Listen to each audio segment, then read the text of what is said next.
¿Qué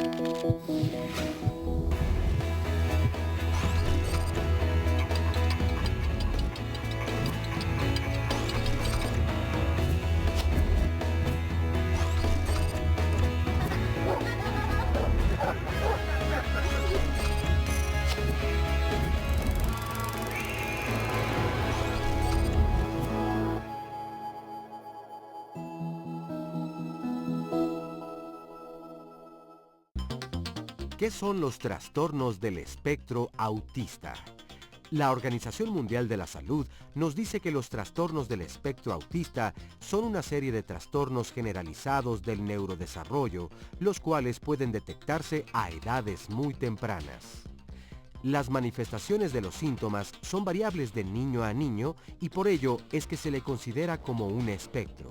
Sin embargo, y a pesar de sus diferentes grados, lo que tienen en común es que afectan tres áreas básicas en la vida de la persona: el área del comportamiento social, la comunicación y el lenguaje. ¿Qué necesitan saber los padres de este trastorno? ¿Quiénes son las personas encargadas de hacer el diagnóstico? ¿Cuáles son los diferentes tratamientos para mejorar las habilidades de socialización? De esto y más hablaremos hoy en Diálogos en Confianza. Hola, ¿qué tal? Qué gusto saludarte esta mañana aquí desde el Foro de Diálogos en Confianza. Yo soy Cristina Jauregui y el día de hoy, como ya viste, vamos a hablar de qué son los trastornos del espectro autista. Creo que es muy importante este tema porque, bueno, como dice la frase, el espectro autista es muy amplio lo que podemos hablar y es muy amplia las diferencias que existen, y eso justo nos van a explicar los invitados, los especialistas del día de hoy, para que nos quede más claro a nosotros, sobre todo a ti, que bueno, seguramente estás buscando respuestas y que no sabes a dónde acudir, qué hacer con tu chiquito, qué hacer con tu chiquita, o entender qué es lo que le está pasando. De eso se trata el programa del día de hoy, así es que estamos muy contentos de estar aquí con ustedes. Y bueno, le doy la bienvenida al público, muchísimas gracias por estar aquí. En un momento más estaré con ustedes, pues escuchando sus historias y que nos platiquen qué es lo que ustedes han vivido y cómo lo han vivido. Gracias por estar aquí. Sandy, buenos días. Buenos días, Cris. Como bien dices, pues se trata de escuchar sus historias y por eso los invito a que participen con nosotros. Recuerde que a través de las redes sociales nos puede contactar. Tenemos la transmisión en Facebook Live para que nos deje sus comentarios debajo de ella, sus preguntas para nuestros invitados. Compártanos cómo viven ustedes esta situación. Invitamos a las mamás, a los papás, a los hermanos, a la familia que nos quiera contar al respecto del tema del día de hoy, sus experiencias, porque suman, las experiencias de todos van sumando para ir comprendiendo mejor todo el tema del día de hoy y bueno, pues también así ayudar a quienes no tienen tanta información. Claro, importantísimo. Oigan, y bueno, pues para platicar de esto tenemos con nosotros un super panel. Jorge Escoto está con nosotros, él es médico, psiquiatra y presidente de Autismex IAP. Jorge, ¿cómo estás? Muy bien, muchas gracias. Qué gusto tenerte Igualmente, por aquí. qué gusto estar aquí. Sí, de veras, gracias por estar por acá. Jorge Gabriel Chávez Dosal también está con nosotros. Él es responsable de la Clínica de Autismo de la Ciudad de México, Clínica de Intervención de Trastornos Físicos, Sensoriales y del Neurodesarrollo en el Centro de Salud Galo Soberón y Parra. Hola. Bienvenido. Gracias. Qué gusto tenerte por aquí, Gracias. Jorge. Bienvenido. También está con nosotros Esmeralda Arriaga Cruz. Ella es psiquiatra y psicoanalista. Esmeralda, ¿cómo estás? Hola, Cris. Qué gusto verte por aquí. Vez. Bienvenida. También está con nosotros Roberto Rivera Cruz. Él es psiquiatra de la Clínica de Autismo del Centro Integral de Salud Mental, CISAME. ¿Sí? Bienvenido. Sí, gracias, Qué gusto tenerte por aquí, Roberto. Qué gusto tenerlos a los cuatro. Y bueno, pues me gustaría empezar preguntándoles qué es el autismo. Es un trastorno difuso. Hay una traducción muy mala que ha persistido permanentemente en el que hablan trastornos globales o generalizados. Es equivocadísimo eso, ya se transformó en las nuevas guías, actualmente en el DSM-5, se habla de trastornos difusos, de un espectro. Quiere decir que es una condición que afecta muy particularmente la comunicación y el lenguaje, de una manera, se explica y se dice que es cualitativa. Esto es un poco difícil de mostrar de otra manera porque no es muy específico, pero bueno, fue una forma de unificar criterios y decir que son alteraciones cualitativas. Eso quiere decir que hay muchas formas peculiares demostrar este problema desde el silencio, niños que son silenciosos y que gritan nada más, hasta los que hablan correctamente pero con problemas para entender la comunicación, pero también puede haber ecolalia, que es hablar como le llaman grabadora, lenguaje de perico, repetir, o palilalia, o lenguaje de locutor. Esto se ve en el síndrome de Asperger, que hablan como si estuvieran declamando, con una forma muy estereotipada para hablar. Eso, dijéramos, serían las alteraciones cualitativas en el lenguaje y la comunicación. Luego hay alteraciones cualitativas en la interacción social recíproca. Son muy indiferentes, desde ausencia, que pueden parecer ausentes, hasta el hecho de ser sociables, pero dentro de un cartabón. Es como, ¿cómo te va, mamá? ¿Cómo has estado? Me da mucho gusto, estupendo. Qué padre, qué bien que estemos todos contentos. O sea, una forma muy rígida para hablar, hasta fenómenos que son prácticamente indiscriminables cuando hablamos del síndrome de Asperger invisible, que ese es el más común y no se detecta. Y también puede ser esta manera de mostrarse indiferentemente, que eso fue lo que hablaban Kanner y Asperger, la indiferencia. Y luego viene una restricción en los intereses. Pueden tener intereses plurales, pero muy restringidos a su propia idiosincrasia. Esto hace que la gente diga que tienen déficit de atención. No tienen déficit de atención, de una vez lo digo para todos, es déficit de interés. Cuando uno se da cuenta y analiza la situación, lo que capta es que dice, sí me doy cuenta, pero no me interesa lo que están diciendo. Y cuando uno está haciendo la historia clínica con la mamá, con el papá, con quien sea, ellos están por allá con la tableta, volteados y no sé qué, pero meten su cuchara porque sí están oyendo. Nada más que están totalmente aislados en esa restricción de intereses, y pueden ser intereses en ciencia, en tecnología, o ausentes en indiferencia. Y luego hay un cuarto punto que habla de que puede haber movimientos estereotipados, conductas estereotipadas y alteraciones, dijéramos, en la percepción sensorial, como una restricción para comer alimentos, que no aguantan la ropa, que les molestan los ruidos. Eso tiene una explicación, pero no me voy a meter porque es muy amplio, ¿no? Eso es en general. Híjole, pero bueno, wow, toda esta descripción. Ya, a mí sí está. No, a mí me gustaría saber si yo, cuáles son, si yo soy mamá, qué cosas me hacen decir algo pasa. ¿No? Porque toda esta descripción pues está dificilísimo que yo llegue con el doctor. Fíjese que mi hijo hace esto. O sea, ¿qué es lo que pasa? ¿Cuáles son las manifestaciones que un papá, una mamá, un maestro ve en lo cotidiano? Sí. Bueno, vamos a hablar, es que es muy complejo, como dice el doctor, pero sí que es importante que determinemos algunas conductas que se van dando por ahí del tercer año y que empiezan a hacer una diferenciación del desarrollo normal. Entonces, aparentemente hay un desarrollo normal hasta los 3 años. Sin embargo... ¿En todos los casos, en todos los que nos dijo el doctor? Sí, en términos generales, sí. Okay. Sin embargo, empiezan a tener alteraciones en el lenguaje. Hay un retraso del desarrollo del lenguaje. Eso sí es importante desde el principio. ¿En todos los casos? No en todos, porque por eso se llama espectro. Es que, fíjate que... Es difícil, ¿eh? Lo dijeron desde mediados del siglo pasado, que había una serie de características que no eran tajantes a un paciente. No es como determinar una apendicitis, que son cuadros muy, muy concretos y que si no tienen todos los criterios no es apendicitis. Claro. Aquí no. Lo describían desde entonces, Lorna Wing lo dijo desde hace mucho y solo hasta el DSM-5 entendieron que se trata de un espectro en el que no todos los niños tienen todo. Ok. Pero sí hay algunas características. Entonces, si habrá niños que tienen un desarrollo del lenguaje, nada más que ese lenguaje es peculiar. Hay otros que no hablan, o hablarán hasta los 5, o de pronto parecen mudos y a los 5 se avientan una canción completita, por ejemplo. Entonces, el lenguaje tiene una alteración en el desarrollo, pero en ese espectro hay quienes hablan bien, tienen un buen desarrollo del lenguaje, es peculiar, hay quien no, hay quien lo hace muy tarde y de pronto de mudos hablan. Ok. Una, dos. Tampoco hay una manera, hay alteraciones en la comunicación. No solo en el lenguaje, sino en todas las otras formas de comunicación. Implica la imaginación. Entonces no hay modo de que se compense la falta de lenguaje. No señalan, no dan los brazos, no enseñan cuáles son sus necesidades. ¿Sí? Y finalmente, como decía el doctor, son muy restrictivos, les gustan pocas cosas. se limitan a sus intereses, no les importa el mundo, parecen ausentes de todo, están inmersos en sus intereses. Ok, ¿quieres decir algo? Bueno, pues ciertamente es un grupo de patologías compleja, difícil de entender, que tiene dentro de su comprensión y estudio pues un tiempo relativamente reciente, ¿no? Desde mediados del siglo pasado ya estamos viendo que hay ciertas condiciones en ciertos niños que atañen a ciertos problemas, pero no todos se comportan igual. Es decir, en la comprensión de la patología mental generalmente se entiende un rubro de problemas que se identifican como una sola causa, como un solo grupo de padecimientos, ¿no?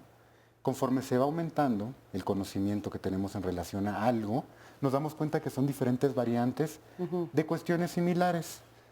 ¿Qué tenemos que entender muy bien en los trastornos del espectro autista, los trastornos generalizados del desarrollo, que son condiciones que atañen a el desarrollo? Es decir, el desarrollo es el desenvolvimiento de todas las habilidades humanas que nos permiten interactuar y ser funcionales en la vida diaria. En este devenir, pues hay desarrollo del lenguaje, hay desarrollo motor, hay desarrollo social, hay desarrollo psicosexual. Y bueno, esto se va derivando, se va coordinando con una serie de cuestiones que tienen que ver con factores neurológicos, factores ambientales, factores de la interacción social, vincular. Es complejo. Claro. Entonces, porque también depende de cada caso, cada familia, lo que esté viviendo cada familia, cada niño, ¿no? Exactamente, y aquí hay alteraciones muy sucintas, además, en la sensibilidad.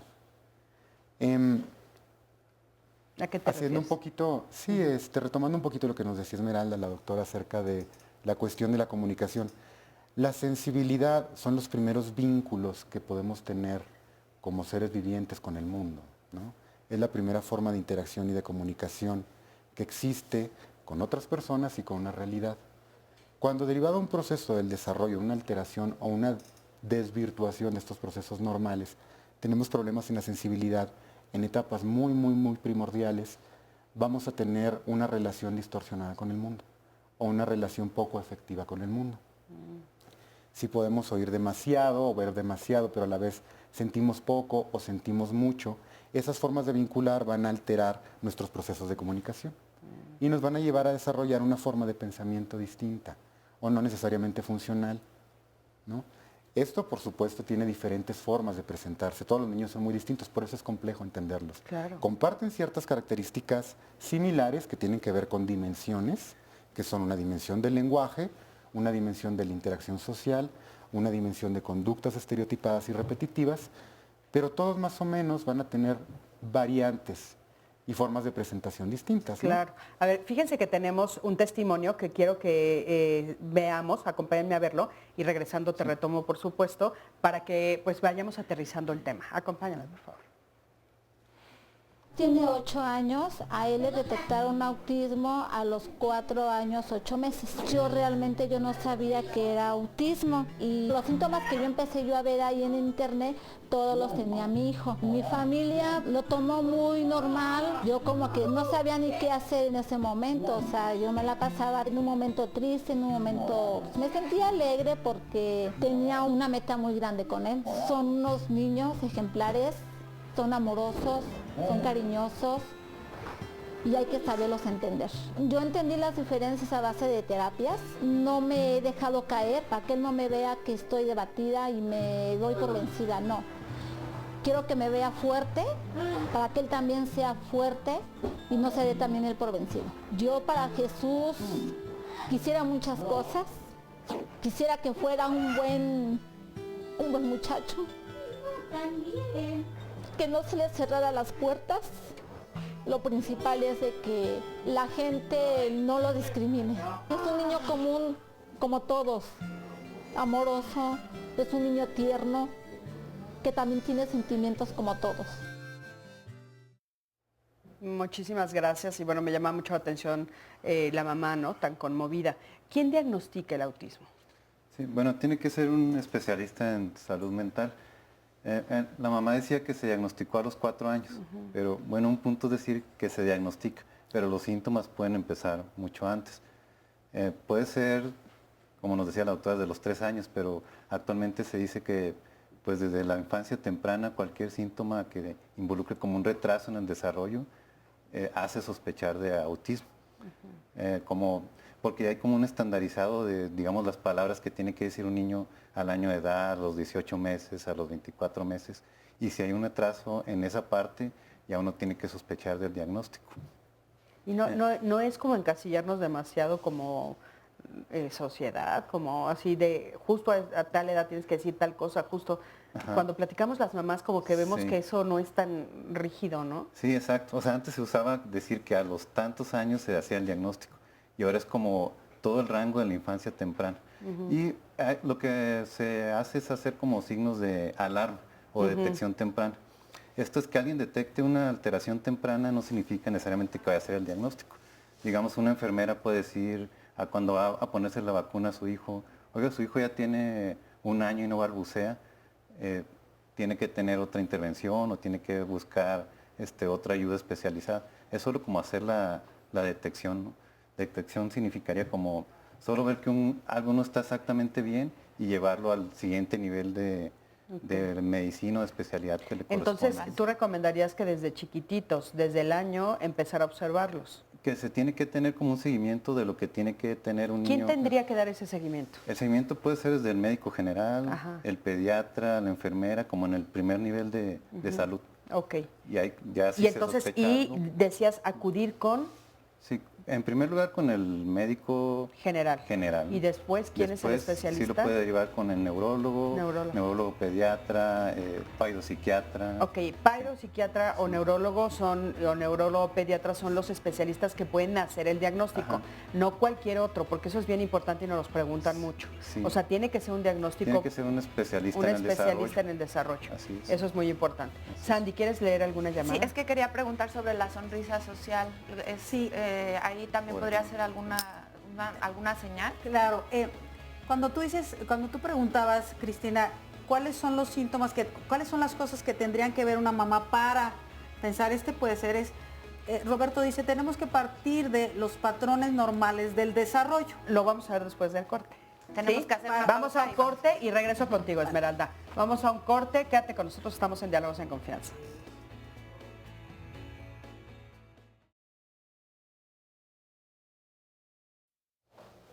Bueno, pues ya estamos aquí de regreso y estamos hablando de cuáles son los trastornos del espectro autista. Y nos quedamos platicando, Esmeralda, te quedaste que nos ibas a decir, a dar la descripción. Claro, adelante, por favor.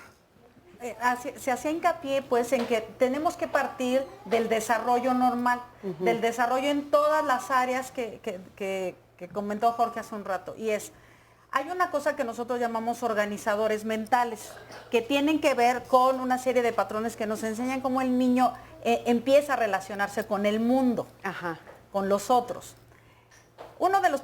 El primer organizador mental es la sonrisa social. ¿A qué le llaman sonrisa social? Cuando un bebé nace, hay una serie de ¿cómo se llaman estos? De reflejos que dicen, mira, el niño se está riendo. Cuando son recién nacidos, no se está riendo, es un reflejo motor. Pero por ahí de los 3 meses... Ya desilusionaste a muchas mamás, pero bueno. Pero los lamentos no se están... estás hablando cuando tienen días. Reflejos que son de recién nacidos. De recién nacidos. Sí, claro. Pero es que, claro, oyes a muchas, me está sonriendo. Sí, es que sí lo dije. Se está riendo con la Virgen. Sí lo dije, se está riendo con pasó el angelito. Sí, claro. ¿No? Y dicen, ya se rió. No se está riendo, es un reflejo neurológico. Que es importante observarlo. Primario, sí. Después, por ahí de los 3 meses, sí que el niño empieza a reconocer a la cara de las personas que le son más frecuentes, para hacerlo simple. Y entonces hay contacto visual y sonrisa. Ya me reconoció, dice. Ya me reconoció. Eso es bien importante porque en los patrones de espectro esto puede no pasar. ¿Me explico? Ok. Entonces, ¿cómo se está relacionando con el otro? Luego, el niño que va creciendo y que entonces le da los brazos a la mamá porque ya sabe que esa es su mamá y quiere que lo apapache. ¿Y qué pasa con estos niños? No dan los brazos, no buscan que los apapachen. Y tampoco están curiosos del mundo, están en lo suyo. Okay. No hacen búsqueda. Sí, Jorge. Venga. Actualmente se puede hablar de esto que está diciendo Esmeralda. Desde los 3 meses de edad, nosotros tenemos una cédula, Autismex tiene una cédula que se puede regalar o se puede dar a los recién nacidos junto con la cartilla de vacunación para que la madre siga un seguimiento a los 3, a los 6, a los 9, a los 12, a los 18, hasta los 3 años, con una guía muy pequeña de cosas que se deben advertir. ¿Qué es esto? La primero es cualquier signo que parezca raro, desde los 3 meses de edad, si el bebé tiene alteración en los patrones de sueño, si parece sordo, si parece ciego, si está muy retraído o si tiene alteraciones nocioceptivas, esto es en la psicomotricidad, se debe prender un foco y irlo a ver. Es muy interesante porque el espectro, no se ha dicho, pero voy a tomar un poco el tema, se llama espectro porque hay 2 grupos muy grandes. El grupo paradigmático, que es Kanner-Asperger, que son los que lo describieron y sistematizaron, que es el que se toma como modelo de lo que es el autismo, que describen estos trabajos, ¿no? El trabajo de Kanner es enorme y el de Asperger es muy descriptivo en cuanto a aspectos clínicos, y de ahí se toma el modelo, pero esto existe desde siempre, ¿no? Y luego viene otro grupo enorme, que es el autismo atípico. Estos se llaman autismos sindrómicos. El Kanner es de moderado a leve a la funcionalidad, lo que se llama el síndrome de Asperger invisible. Son personas funcionales y ahora te voy a decir como quién, ¿eh? Entonces, esto puede hacer que sean personas que tienen problemas en la socialización nada más. Pero esto sería de moderado a leve o funcional. Estos hay 1 por cada 15, yo podría decir, ¿eh? Okay. En el mundo de los funcionales. ¿Uno por cada 15 personas? Personas, sí, yo tuve en mi generación de medicina, en mi grupo, tenía yo 5 compañeros que tenían el síndrome invisible. Después lo supe. En ese tiempo me parecían un poco raros. Y luego viene el grupo atípico, que es de moderado a severo. Y ahí hay una gran limitación en las funciones cognitivas, lo que se llamaba antes retraso mental. Pero se llama sindrómico porque puede ser concomitante con un síndrome distinto, con una alteración metabólica, que modifique lo que dijeron Kanner y Asperger. Y entonces el síndrome queda como incompleto, no parece mucho a lo que es Kanner, no parece mucho a lo que es Asperger, pero puede ser síndrome de Down, síndrome de no sé qué, síndrome, cualquier otro tipo de alteración, y entonces esto hace que el autismo sea relativo. No nos importa tanto como el síndrome en sí, que tiene complejidades para su función cognitiva. Dentro de esto hay otra categoría más que se debe saber, el síndrome fijo y el síndrome en transición. Y esto es muy importante. Si logramos detectar el autismo a los 3 o 6 meses, que sería idóneo, pero me conformo al año y medio, lo podemos meter en transición. ¿Qué quiere decir esto? Que lo metemos a que evolucione positivamente, se transforme en un síndrome funcional. De otra manera, se esperan hasta los 3 años, hasta los 5 años, hasta los no sé qué, dicen, es muy listo, sí, pero no, tiene 5 años, ¿no? ¿Qué pasó? ¿Por qué se tardaron? La otra es el síndrome fijo. Es un tipo de autismo que no se mueve. Entonces, no es una mala noticia que sea síndrome fijo porque hay que aprovechar todas las condiciones que no se han explotado dentro del desarrollo cognitivo y hacerlo funcionar. Luego me referiré a qué es lo que vamos a buscar, porque si no acaparo aquí la plática. Pero puede ser síndrome fijo o síndrome en transición. ¿Cómo se sabe esto? Porque es muy importante decirlo, insistir. El síndrome de Kanner y el síndrome de Asperger es el mismo síndrome, pero a veces se queda fijo y a veces transita y se vuelve funcional. Ellos mismos en escritos posteriores, y Lorna Wing, como dijo Esmeralda, lo confirmaron. Y yo lo he confirmado. Yo tengo pacientes desde 1980 que en la actualidad ya tienen una carrera, ya van a no sé qué, y los diagnostiqué como autismo, ¿no? Entonces, esto es muy importante, síndrome fijo o síndrome en transición. Síndrome en transición porque evoluciona, si podemos tener una intervención. Y por esto es muy importante que ahora en la actualidad se haga énfasis en la detección a los 6 meses de edad. Claro, importantísimo. Y se puede hacer, yo tengo una guía. Entonces lo que nos estás diciendo es que si se detecta a tiempo, sí ayuda a la sociabilización. Claro. Ellos inclusive pueden tener una carrera y hacer una vida más funcional. Cualquiera, hasta el autismo moderado puede ser funcional incluso. Pero hay que entender qué es eso, ¿no? Luego dicen, ¿se va a casar? No, eso no es funcional en la vida. Yo por eso no te lo pregunté. Vamos a los testimonios, porque ya casarse es otro tema. Pero bueno, ¿cómo estás, Laura? Hola, buenos días. Buenos días, bienvenida. Gracias. Platícame, ¿tú cómo vives esta historia? Bueno, para nosotros ha sido un reto, es difícil. ¿Tienes un hijo o una hija? Un hijo varón de 5, bueno, mañana cumple 5 años. Ajá, ¿a qué edad te lo diagnosticaron? Me lo diagnosticaron aproximadamente a los 3 años y esto fue porque nuestro doctor familiar veía el tipo de berrinches que tenía Enrique, difícil que era controlarlo en el momento, que no atendía, no lo veía, no tenía la mirada fija, siempre parecía disperso en cualquier otra cosa. Entonces él me dijo, ¿sabes qué? Yo creo que tiene trastorno general del desarrollo. Te voy a mandar con un neurólogo y vemos qué nos dicen. Nos mandan con el neurólogo. Pero esto fue hasta los 3 años. Sí.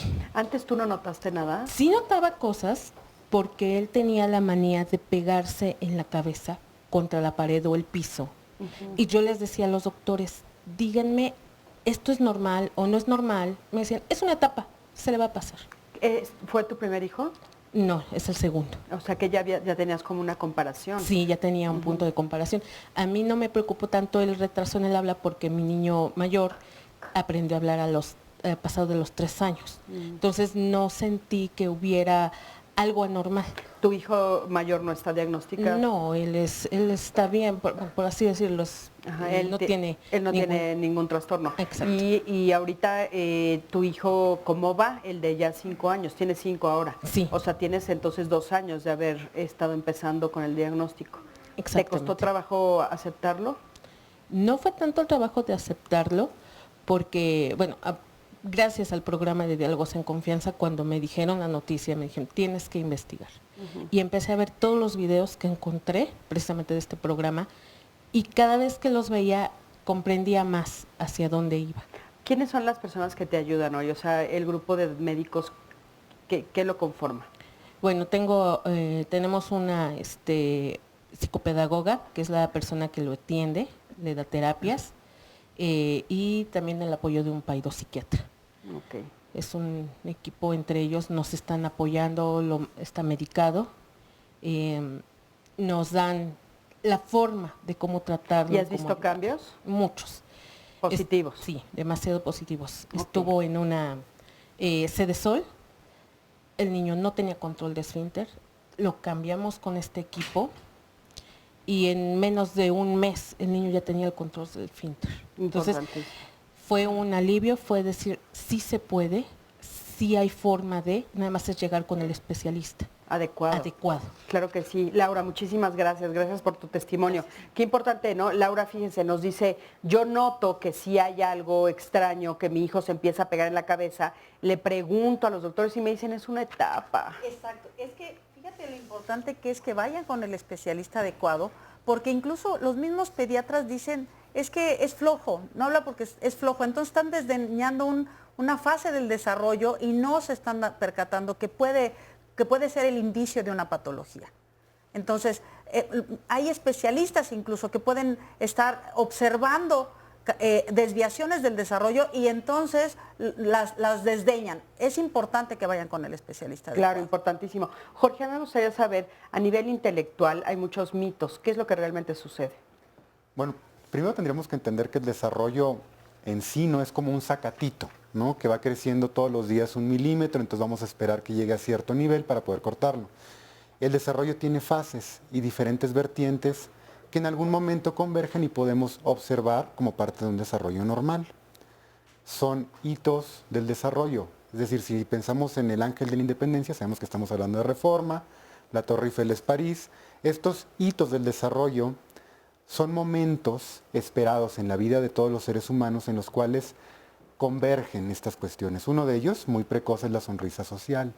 Otro de ellos es sentarse, caminar, hablar, interactuar con otros. Y todos estos van convergiendo y bueno, se va gestando el desarrollo de una forma que finalmente también tiene que ver con el desarrollo intelectual y cognitivo, con el desarrollo social y con el desarrollo psicosexual. A veces hay líneas del desarrollo que están muy desarrolladas, es decir, alcanzan unos picos muy altos y otras que se quedan muy bajitas. La labor aquí es, o el objetivo es, identificar esas potencialidades que pueden llegar a mejorar para habilitarlas o rehabilitarlas y bueno, darle su justa medida a las que están muy desarrolladas y poder sacar el máximo provecho de ellas. Llegar a un diagnóstico ciertamente es difícil o es complejo, ¿no? Aun cuando tenemos una sospecha clínica muy acertada, es difícil establecer con fineza cuál es el punto en el cual se encuentra una persona. No quiere decir que no se pueda tratar. Y para percibirlo no necesariamente necesitamos ser especialistas, decían las mamás, las maestras, los cuidadores, tienen una experiencia amplia tratando con niños y saben cuando algo no está bien.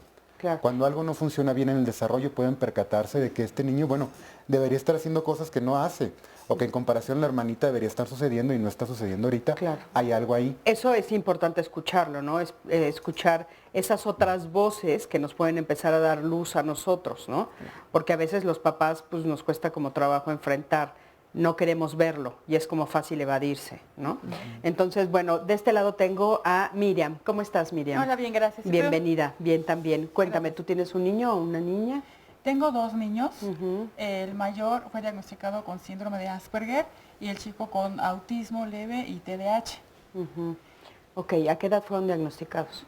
Los dos a los 4 años, 6 meses en promedio. Bueno, diferentes años. ¿Y qué edad tienen hoy?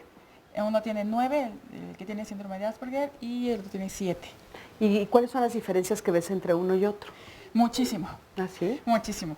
El primer niño sí era el que lloraba todo el tiempo, no tenía un patrón de sueño, se pegaba en la cabeza, ninguna leche le caía. Igual empezaba a formar los carros, a jugar con las ruedas, a aventar los juguetes.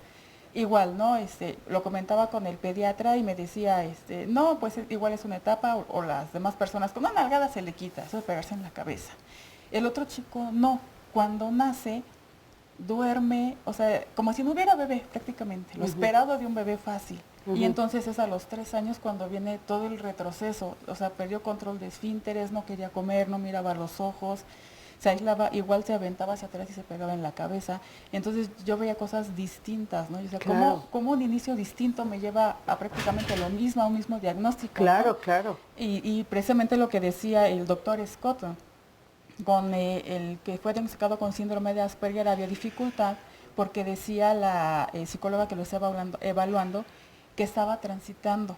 Entonces que era como difícil dar un diagnóstico así rápido, ¿no? Porque uno se desespera así como que ya digan de qué tiene. Sí, claro. ¿No? Explíquenme cómo Porque lo un manejo. poquito, esa desesperación es para encontrar un poco de luz, ¿verdad? Exactamente. Para saber por dónde caminar.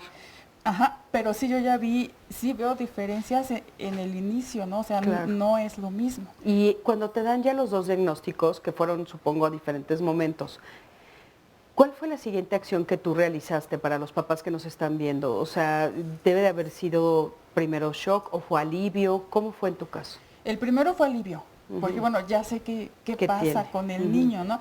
Para mí el diagnóstico es el camino que voy a seguir. O sea, tienes un niño de este tipo, hay que trabajar así con él. Mi primera pregunta después del diagnóstico fue, ¿iba a mejorar?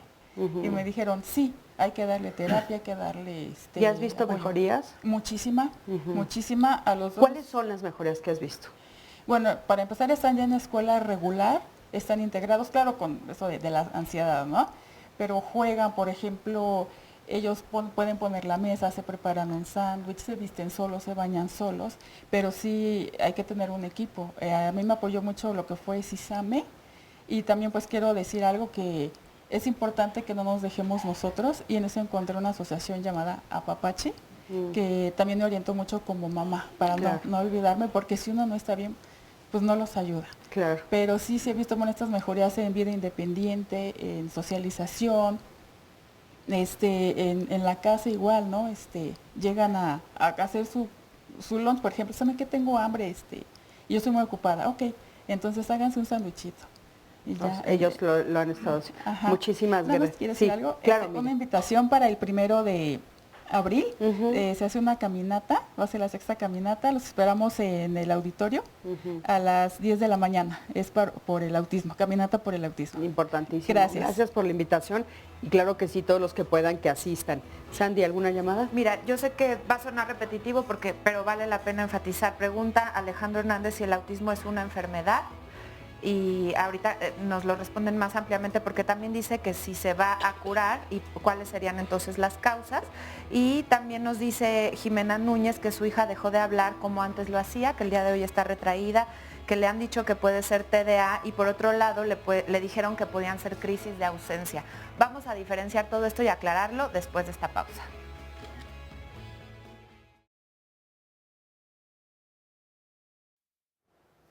Continuamos, estamos hablando el día de hoy de qué son los trastornos del espectro autista y se quedó de las dudas del público si es una enfermedad, cuáles serían las causas. El doctor nos quería puntualizar esto y también sobre la diferencia o por qué le están diciendo a esta mamá que nos llama que su hija tiene crisis de ausencia. Esto es muy importante. En primer lugar, no es una enfermedad, es un trastorno. Lo voy a poner muy fácil para no meterme en rollos, pero es una alteración en el estilo cognitivo, de diversas maneras, que puede incluir limitación cognitiva, que sería retraso mental, como se decía antes, hasta un estilo muy peculiar que tiene que ver con la literalidad, la interpretación contextual, interpretación estereotipada. El tema es para hablar 5 horas, no me voy a detener ahí, pero el estilo cognitivo va a variar en qué percibe, qué interpreta y qué anticipa. Y estas son funciones cognitivas que pueden ir desde la limitación cognitiva hasta un coeficiente muy alto, que no necesariamente los hace mejores, porque luego dicen, no es que son genios, no, bueno, pueden tener una memoria retentiva muy grande, pero ¿cómo funcionan? Eso es lo primero, no es enfermedad, es trastorno. Segundo, Oye, ¿cuál es la causa? Jorge, perdón, para aclarar esto de la enfermedad, es que las personas le llaman enfermedad porque creen que se cura, ¿verdad? Sí. O sea, pero tú lo que quieres decir es, no se cura, es no, algo que hay que tratar y con lo que naces. solamente los cirujanos curan. Ok. Y los pulqueros curan pulque.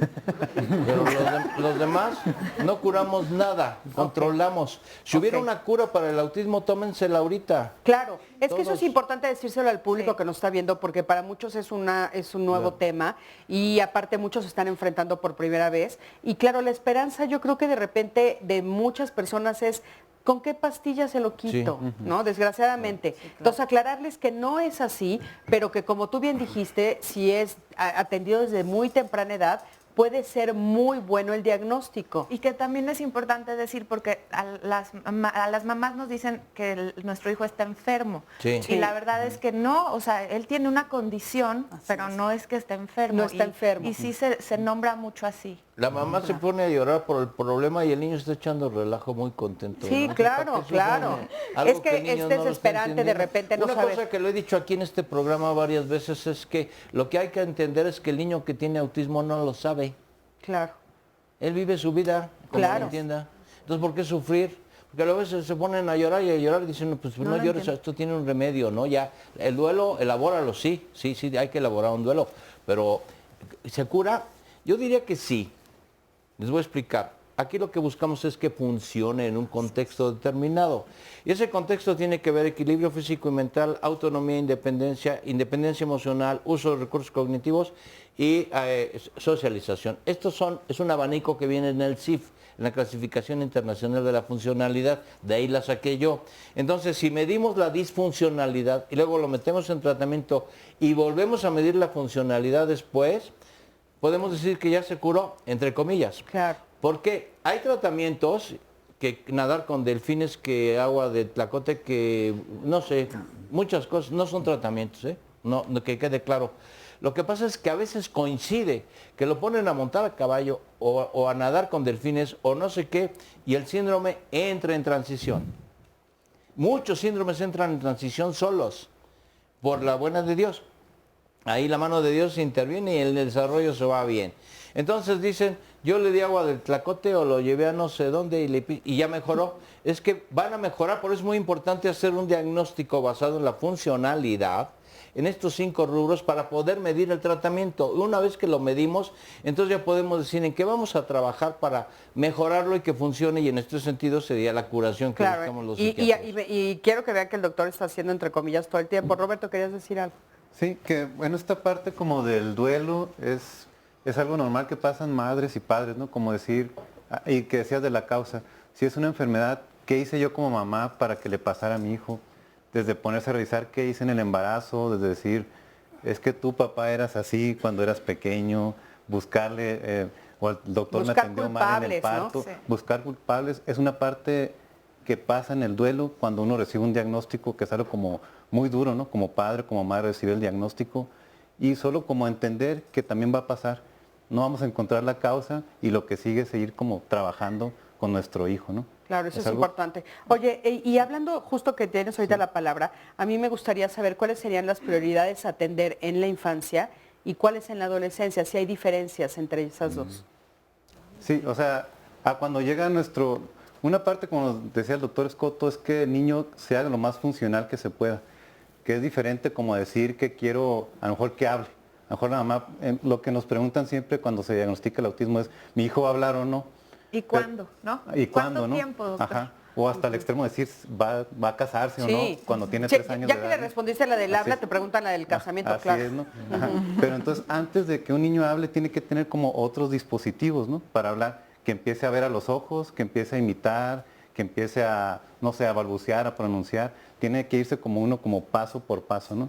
Pero finalmente lo que queremos en la infancia, adolescencia, es que haga lo que tiene que hacer cualquier niño de su edad. Como que alcance los retos de los niños de su edad. Los retos que están marcados por edad, pero también como otra parte que el niño sea feliz, claro, que disfrute la vida, que que se esté desarrolle contento en la plenitud. escuela, que se sienta integrado en la escuela, que sea aceptado por su familia, que sus papás se vean que están trabajando, ¿no? Que se aceptado en sociedad, eso es muy importante porque de repente el rechazo social duele mucho, no solo al niño, sino a la familia entera, ¿no? Jorge, querías comentar algo.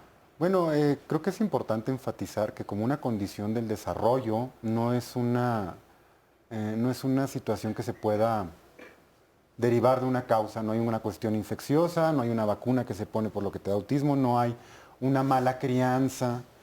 Hay una serie de cuestiones que se han asociado, pero ninguna de ellas explica per se por qué sucede lo que sucede. Es muy importante que los papás sepan que como parte del cuidado que llevan, tienen que cuidarse también. Es muy cansado estar con un paciente así. Se vive una serie de duelos, de circunstancias penosas en la vida, de expectativas rotas, de cansancio crónico acumulado, tienen que andar de un lugar para otro para recibir un tratamiento. Es caro en la mayoría de los casos, entonces hay que atenderse y hay que cuidarse para poder apoyar a sus hijos y para poder brindarles las condiciones que ellos necesitan. Parte de esto que mencionabas acerca de las diferentes etapas de la vida, tenemos que entender que un niño, independientemente de la condición que pudiera o no tener, va a ser un niño y un ser humano. Entonces, las condiciones de la vida van a variar y van a suceder en todos, tenga o no tenga, sea o no sea, padezca o no padezca esta condición neurológica o de cualquier índole. Un niño de 3 años es muy diferente de un niño de 10 años. Un niño de 10 años es muy diferente a un adolescente de 12. Y un adolescente de 12 es muy diferente a uno de 15 o 17. En cada momento de la vida suceden cosas que son importantes, que implican retos, que implican duelos, que implican pérdidas y que implican ganancias. También se viven aquí. Con un poquito más de dificultad quizás, o a veces no, pero sí se viven de esta manera. Claro, eso es muy importante. Muchísimas gracias, Jorge. Ahorita te retomo. Tenemos por aquí a Claudia. ¿Cómo estás, Claudia? Bien, gracias. Buenos días. Bienvenida, buenos días. Cuéntame, ¿tú qué tienes? ¿Un niño o una niña? Una niña de 8 años con síndrome de Asperger. Ok, ¿ella fue diagnosticada a qué edad? A los 6 años. A los 6. ¿Qué fue lo que sucedió que acudiste a un especialista? Básicamente yo creo que el hecho de llegar a un momento en el que yo como madre me sentí que no servía. Es la única que tengo, entonces al no haber un referente, es complicado decir, porque llegas con un médico y el médico te dice, es normal, pero va a pasar. Sí, claro. Y entonces dice uno, de pronto, a ver, entonces, ¿con quién voy? Pero a ver, ¿por qué decías, yo sentí que no servía como mamá? ¿Qué pasaba en tu casa? ¿Qué pasaba en la escuela que te hacía sentir esto? Ver retrocesos, sobre todo. O sea, cosas que había alcanzado, por ejemplo, sí, el habla, de pronto, sí. El habla y de repente retrocede el habla. Sí, o sobre todo básicamente ya la autonomía, la individualidad de ella, el vestirse, el comer, todo, y de pronto que sí, empezar a retroceder en todo eso fue complicado. Te decía, ya no me voy a vestir o ya no se podía vestir. Ya no se podía vestir, más bien yo creo que era entender después la parte que manejan de literalidad y decirle a ella, por ejemplo, vístete, pues ¿qué es vestir? Ah, caray, bueno, a ver, ponte tu ropa. ¿Cómo? Si tú pones tu camiseta, pones tu vestido. Ah, sí. Entonces lo hacía. Y yo decía, ¿en qué momento me perdí, no? Donde quedé. Yo trabajaba y ella estaba la mayor parte del tiempo al cuidado de mi mamá y yo decía, ¿en dónde me estoy perdiendo con mi hija, no? Sentía esa culpabilidad. O sea, decías, algo me está faltando. Sí, tiempo, la atención o qué. Cuando llegaste con el especialista y te dieron el diagnóstico, ¿qué pasó? Sientes alivio. Me imagino. Alivio porque ahora sabes por dónde, ¿no? Claro.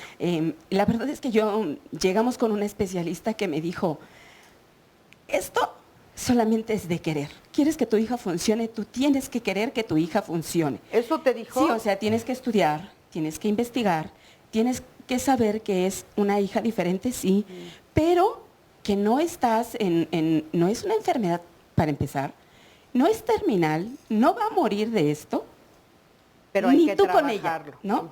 ¿Qué es esto? Es de ganas, es de querer. Y me dijo, Ay, ¿amas Jorge, a tu hija? ¿sí es de querer? Sí.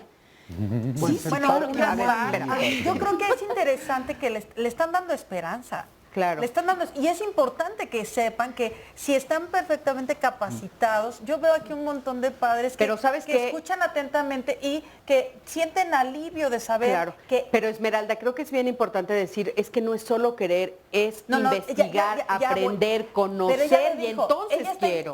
claro, Quedarse un curso. claro, no, Sí. claro. Pero ella está diciendo, o sea, cuando tú le preguntas qué dice querer, es tiene que prepararse, tiene que estudiar, tiene que capacitarse. A Eso eso es bien se importante refiere. que lo Esa es la escuchen. interpretación que hace a su- Claro. al querer, no a Claro. esta... Pero es que hay que aclarar. Por Ah, no, eso me bueno, frené. sí, sí. No, Porque no, si no muchas se trata mamás de y papás querer, no. que nos están viendo Yo van a no decir, quiero oye, que yo sea sí autista. quiero y No, no he pues no. podido. No. Entonces, no desde o sea, ese punto de vista. Claro, hay que querer, quiere decir, bueno, tú investigaste, Sí. te pusiste atenta a lo que había que hacer, aprendiste. Sí, sobre Ajá. todo una cosa que a mí me ha quedado clara en este proceso es que yo valoro y respeto el trabajo de los especialistas como tal, pero la especialista en mi hija soy yo. Entonces, a partir de eso, por supuesto que necesitamos ese trabajo conjunto, y no solo de los especialistas, es de toda una sociedad, pero nos toca a nosotros educar a esa sociedad para que entiendan que tienen el derecho de cohabitar con ellos y que ellos pueden ser perfectamente funcionales, pero para empezar, también tenemos que empoderar a nuestros hijos con esto. Claro. Abril sabe que es Asperger, pero no por eso le enseño, eres distinta. Yo le digo, eres distinta tú como yo soy distinta de otra mamá. Yo no tengo la altura que tiene esa otra mamá, yo no tengo el cuerpo que tiene esa otra mamá y tal vez tampoco la vida que tiene esa otra mamá. Pero esta vida que tengo es la vida que amo y la vida que tú tienes es la vida que tienes que amar. Y a partir de eso, Abril ha mejorado mucho. ¿Qué edad tiene hoy, Abril? 8. 8 años. Y, por ejemplo, en aspectos en los que antes era difícil integrarse a una escuela, hoy está en una escuela regular. Oye, la escuela me ha ayudado mucho. Que ella es Abril. Ella es Abril. Hola, Abril. ¿Cómo estás? Bien, Qué gusto conocerte. ¿Cómo te sientes? bien, ¿Contenta de estar hoy con nosotros aquí? Bienvenida. gracias. Tu mami nos está contando cosas muy lindas de ti. Gracias, Abril. Gracias por estar aquí. Claro, qué importante. Sí, qué importante porque sí es importante como sociedad que entendamos también que el hecho de ser diferentes lo somos todos. Una parte que nos dicen mucho, todo lo que podemos leer, todo lo que nos pueden decir los especialistas es, ellos son inflexibles de pensamiento y tan lo somos nosotros porque no aceptamos esa inflexibilidad de ellos. Claro. Entonces, a veces yo me pregunto y digo, ¿realmente en dónde está la parte mal de ellos? Si persiguen ellos, porque ellos, yo estoy de acuerdo en que persiguen un lugar, yo difiero de que no son sociables, difiero de que no les gusta tener amigos, solo no saben cómo.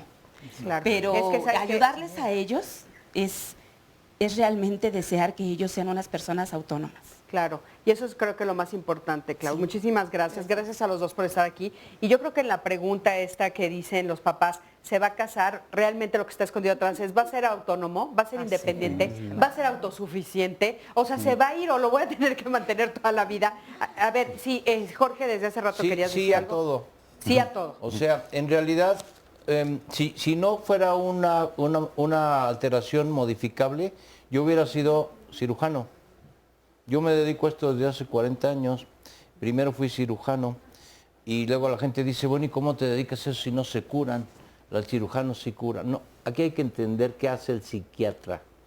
el paidopsiquiatra, ¿qué hace por estas personas? ¿Se puede lograr autonomía? Sí. O sea, insisto, autonomía, independencia emocional, habilidades cognitivas y socialización, y se mide. Y sí pueden llegar a funcionar, nada más que las expectativas son contextuales, en dónde, cuándo y cómo va a funcionar. Hay personas, en México no se puede, pero en Europa sí hay personas con síndrome de Asperger que viven solas y toman el metro. Pueden tomar, acá no puede tomar el metro nadie, porque nadie entra al metro, ¿verdad? O sea, ¿quién cabe? Aquí es otro hotel. Allá toman el tren, están en una dirección. Pero bueno, pero a ver, haciendo esa diferencia, Jorge, que me parece pero importante, si la sociedad sí lo facilita, podrían también sí tomar. pueden funcionar a donde voy. Si la sociedad les pone trabas, la sociedad es la que dice si funciona o no funciona y eso está mal. Claro. O sea, tienen que facilitarle. Yo sí siento que, sí creo que muchas personas que he visto que tienen ya muchos años, o sea, he logrado verlos funcionar con expectativas que uno dice, bueno, te está yendo mejor que a mí, ¿verdad? O sea, pues tu funcionamiento me agrada mucho. Quiero hacer un paréntesis en la pregunta que quedó, que es muy importante. Hay pseudoautismos donde puede haber epilepsia, y eso es otra cosa, no es autismo. Y hay autismo con epilepsia y puede haber síndromes desintegrativos y aguas, porque si de repente hablaba y dejó de hablar, puede ser un síndrome desintegrativo que no es autismo, es el síndrome de Rett. Y hay otros síndromes más como la demencia de Heller, la de Santé-de-Santis, son muchos síndromes peculiares que en algún momento parecen autismo, pero no son autismo. De aquí el pronóstico es de otra naturaleza. Sí. Entonces, ¿qué le recomiendas? ¿Que acuda a dónde? Que acuda a una evaluación integral, completa. Okay. El diagnóstico lo debe hacer alguien que sepa hacer examen mental, y en este caso yo diría que es el paidopsiquiatra. Examen mental, pero profesional, no nada más que está vestido y acá sí no. Claro. Tiene que haber un análisis lingüístico conceptual, que cuando la persona va a la consulta, el psiquiatra, además de hacerle el diagnóstico, tiene que darle un pequeño curso introductorio a la mamá de lo que es el análisis lingüístico conceptual y el examen mental. ¿Qué tipo de organización mental tiene el niño desde los 6 meses? Y decirle, mire usted, como decía usted va a ser la terapeuta. Yo le tengo que decir a la mamá qué espera, y le doy una guía. Y le digo, mire, debe decir esta palabra que se llama cápsula, sustantivos, nombres, verbos, flexibilidad. Si ya llega a utilizar palabras con significado contextual, como, oye, ¿qué hiciste, Ramón? ¿Qué hiciste hoy? Y se voltea y me dice, eso es un 10, porque es una palabra ya muy difícil. Eso se llama una palabra con significado contextual y quiere decir, repíteme la pregunta, dímela otra vez, no te quiero contestar. Entonces se le da un pequeño curso introductorio de lo que es el autismo, qué tipo de nociones debe de tener ella para saber qué esperar y seguirlas con una pauta de lo que es la palabra cápsula, la sustantivación de la cápsula, el nombre, claro, los verbos, etcétera. Etcétera. Muchísimas gracias. Vamos a un corte, en un momentito regresamos. Estamos en Diálogos en Confianza. Quédate con nosotros.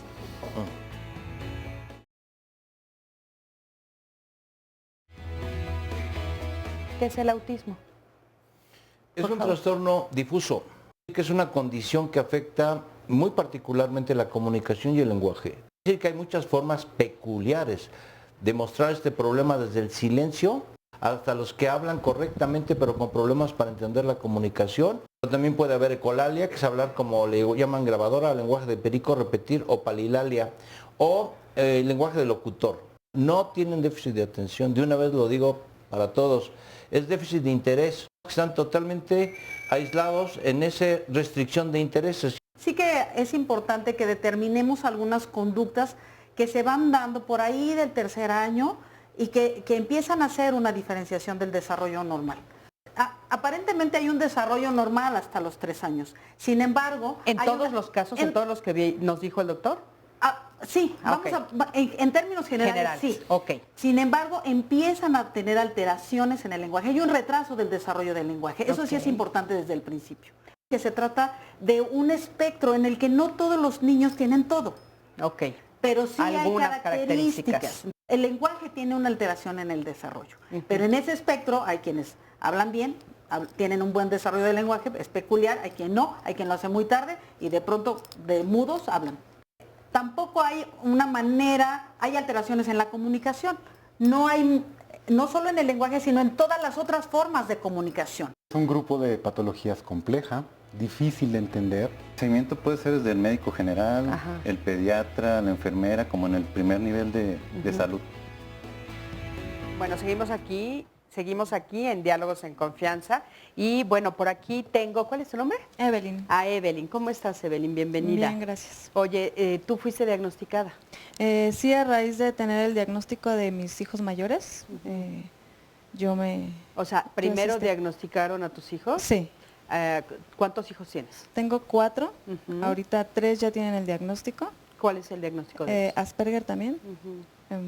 ¿Y por qué de repente pediste que te diagnosticaran a ti? ¿Qué te hizo pensar es que tal vez yo lo tengo? Bueno, es que el primer hijo del que tuve su diagnóstico, él era, parecía más autismo de alto funcionamiento porque él giraba en círculos muchísimo, tenía los síntomas como que más severos, más fuertes. Entonces, bueno, yo muchos años pensé que eso era el Asperger nada más. Después uno de mi otro hijo en la secundaria empezó a tener muchas dificultades igual que yo, pero yo ya llevaba un tiempo estudiando qué es el síndrome de Asperger y me iba dando cuenta que encajábamos, ¿no? ¿En qué cosas encajabas tú? Por ejemplo, a mí siempre me llamaron exagerada porque me molestan los olores, los ruidos. Por ejemplo, yo le decía a mamá que porque no me abrazaba como a mi hermana y ella decía que porque yo no me dejaba abrazar. Cuando ella me dijo eso yo caí en cuenta que sí, que de hecho tolero muy poco el contacto solamente de ciertas personas. No he tenido así muchos amigos como que llegan y se van, solamente he tenido una amiga, Miriam, a lo largo de toda la vida, pero los demás como que llegan, se van. Ahora que eres un adulto y que tienes 4 hijos, ¿cuáles son los retos a los que te enfrentaste que se los achacas a haber tenido este diagnóstico? No entendí muy bien. O sea, haz de cuenta, de repente cuando creces dices, bueno, pues ahora entiendo por qué no tenía amigas, o entiendo qué tipo de cosas fueron las más difíciles que tuviste que enfrentar teniendo el síndrome de Asperger. Bueno, lo más difícil que enfrento desde siempre es como que siento que todo el mundo me quiere cambiar porque toda la vida me daban consejos, tanto personales para mí, como para cómo tratar a mis hijos. Y me daban muchísimos consejos, yo sí los hacía, pero nada nos funcionaba.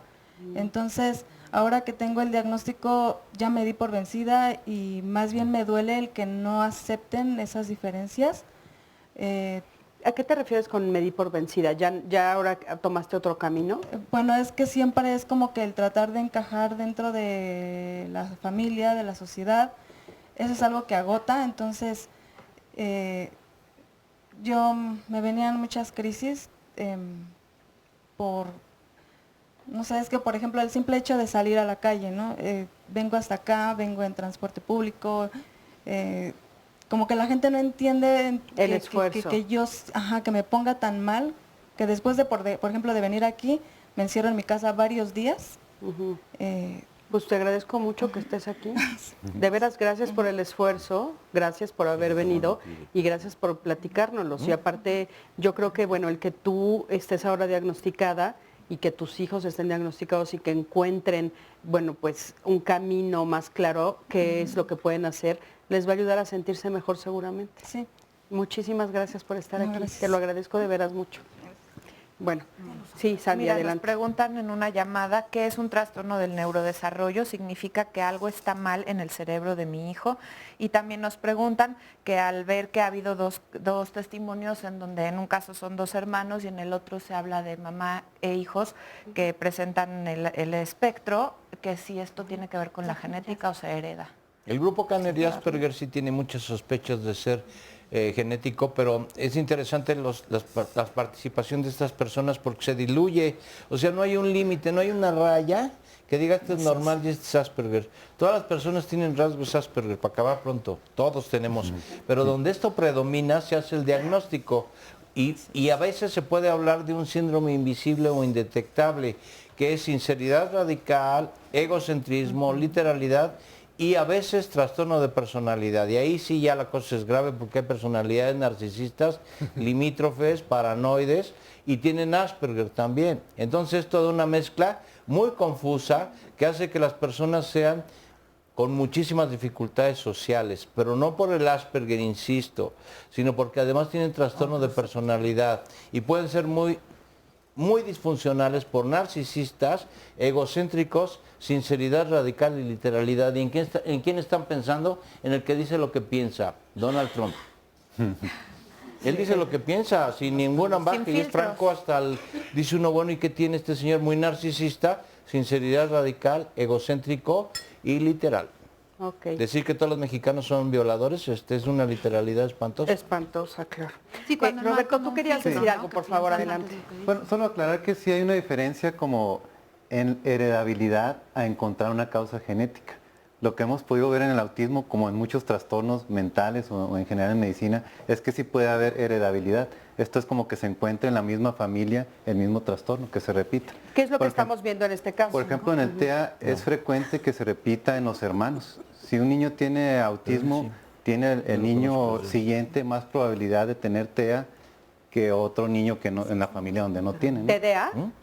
TEA, trastorno del espectro autista. Ah, ok. Autismo. Perdón. O por decirlo autismo. O sea, entonces, si mi primer hijo está diagnosticado, ¿es muy alta la probabilidad de que mi segundo hijo también lo tenga? Digamos, si decimos que en la población general es el 1%, la probabilidad de TEA, de autismo, perdón, en un hermano puede ser hasta el 20%, por ejemplo. Okay. Y solo estamos hablando de probabilidades. De probabilidades. Porque propiamente encontrar el gen que provoca el autismo, pues no se ha encontrado. No se ha encontrado. Es más dice pero ahora, ese 20% puede suceder, pero también puede no suceder. Porque es el 80% de que no, claro. Lo contrario. Es que eso es importante que lo entiendan nuestros televidentes. Claro. O sea, puede o no. Es más alto, aún pero así, puede no. Que sea 20% significa que el 80% es de que no sucede. Claro.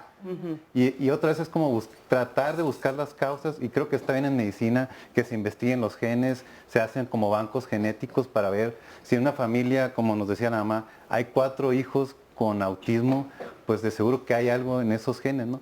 Pero qué es, todavía no lo sabemos. Más bien como para dejarles claro a las familias que no es por ahí, ni hay que buscar al abuelito y al papá. También preguntaban que lo sobre si hay algo mal en el cerebro, para aclarar que no es que se vaya a ver en una resonancia, en una tomografía. Es una alteración neurobiológica, no es neurológica. Porque por ahí se van y hay que buscar al neurólogo. No, el neurólogo no nos va a poder decir nada, es neurobiológica. Esto es complejo porque tiene que ver con un funcionamiento lógico-semántico. Ni me meto por ahí porque es complicadísimo, pero el aparato mental funciona como una computadora algorítmica, para ponerlo fácil. Y entonces todos los derivados de la función lógica son algorítmicos. Por eso las personas con autismo son muy funcionales en cuanto a lógica. Y en cuanto a, por ejemplo, Alan Turing, el de la máquina esta descodificadora de la Segunda Guerra Mundial, que tenía una computadora en la cabeza, pero no era semántico. Era lógico, pero no semántico. Entonces, aquí hablamos de una disfuncionalidad en sistemas semánticos, sobre todo. Claro. Y puede ser desde la hiperlógica, que eso no es lógica, es interpretación literal, hasta una pluralidad lógica monstruosa, pero eso es un sistema lógico, que no, estoy hablando de cosas que a lo mejor no vienen al caso, pero son muy complicadas, interesantes. No hay una conjunción entre lo que es semántico y lo que es lógico. Entonces ahí es donde podemos notar. Por eso no es un trastorno neurológico. O sea, lo que es bien importante es que si ustedes acuden a un neurólogo, no va a salir en ninguna de las tomografías que le van a hacer. Y de martillo. Exacto, eso es bien importante que el público lo sepa. O sea, es diferente, tiene que ver a nivel de lenguaje, de la lógica, claro, cómo se conectan, cómo lo describen, cómo actúan. Entonces no lo van a ver en una pantalla, mira, aquí está, aquí está, no lo van a ver. Eso es importante que lo sepan, sí. Ahora, retomando la cuestión genética, hay muchos síndromes genéticos que tienen mayor o menor expresión en su fenotipo, que comparten rasgos o características de este tipo de padecimientos. Es donde hablamos de trastornos del neurodesarrollo, que implican una complejidad aún mayor que los trastornos del espectro autista. Estos síndromes, a veces síndrome de Down, síndrome de X frágil, Cornelia de Lange, tienen características de autismo, ¿no? Entonces, pues en ese sentido sí puede haber una asociación genética en este tipo de padecimientos. Okay, es el autismo sindrómico que decía yo al principio, el grupo, gran grupo de síndrome. Claro. A ver, por acá tenemos a Indira. Indira. ¿Cómo estás, Indira? Muy bien, gracias. Bienvenida. Tú Gracias. también eres mamá. Yo también soy mamá. ¿De un chiquito o una chiquita? Es un joven, ya tiene joven. 14 años. Ya es un joven. Sí, ya. ¿Él fue diagnosticado a qué edad? A los 3 años recibí un primer diagnóstico y el doctor me dijo, es síndrome de Asperger o a menos que sea un tipo de epilepsia. Pero el trato que recibimos, bueno, yo no me sentí cómoda, mi esposo tampoco, porque el doctor nos atendió, su diagnóstico fue muy certero, eso sí, pero atendía contrarreloj. Entonces nos dedicó como entre 10 y 15 minutos y me dijo, vaya, investigue, se va a tomar esto, yo voy a salir fuera de la ciudad, dentro de tanto tiempo regreso y ya vienen para ver cómo les fue.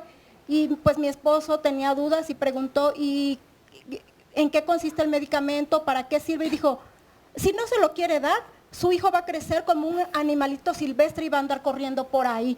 Y nos quedamos así, o sea, no esperábamos que nos diera esa respuesta. Oye, bueno, hay veces que nos tocan ese tipo de malas experiencias, ¿no? ¿Ustedes buscaron una segunda opinión? Buscamos una segunda opinión y con una... ¿Fue mejor? Fue diferente, fue una neuropediatra y ella nos dio un diagnóstico que más tarde nos dimos cuenta que pues estaba equivocado, porque ella en ese diagnóstico se hablaba de pérdidas y nosotros nunca le dijimos que nuestro hijo hubiera perdido habilidades. De cualquier forma, pues ayudó en un primer momento porque mi hijo presentó un tipo de epilepsia y en ese aspecto pues lo estuvo tratando y después de 4 encefalogramas que le hicieron, ya salió que estaba, la epilepsia estaba en recesión o no sé cómo lo llaman, y con eso pues ya empezó a mejorar. Y después de eso... O sea que ha habido una serie de médicos que ustedes han visto. Sí. O sea, ¿cómo cuántos médicos han visto ustedes? Pues, ¿qué serán? Como unos 8 o por ahí. ¿Hoy cómo está tu hijo? Pues ahorita estudia la secundaria, va a una escuela regular que tiene apoyo para jóvenes, para muchachos que tienen alguna discapacidad y pues está por terminar y andamos precisamente en la lucha o en la búsqueda porque no hay casi alternativas. Si la secundaria donde va, que es pública, pues es una de las 2 que atiende ese tipo de chicos en el Distrito Federal y hay jóvenes que vienen desde el Estado de México a eso. Y ahora que va a prepa, pues peor porque... A ver, vamos a ver qué nos dicen los... ¿Qué escuela podría ser alguna? ¿Le pueden recomendar, no, Esmeralda? Claro que cualquiera. Cualquiera. Yo tengo muchísimos pacientes con Asperger, con autismo alto rendimiento y están en la secundaria. Sí es importante que nosotros capacitemos a los profesores porque malinterpretan las conductas de los niños.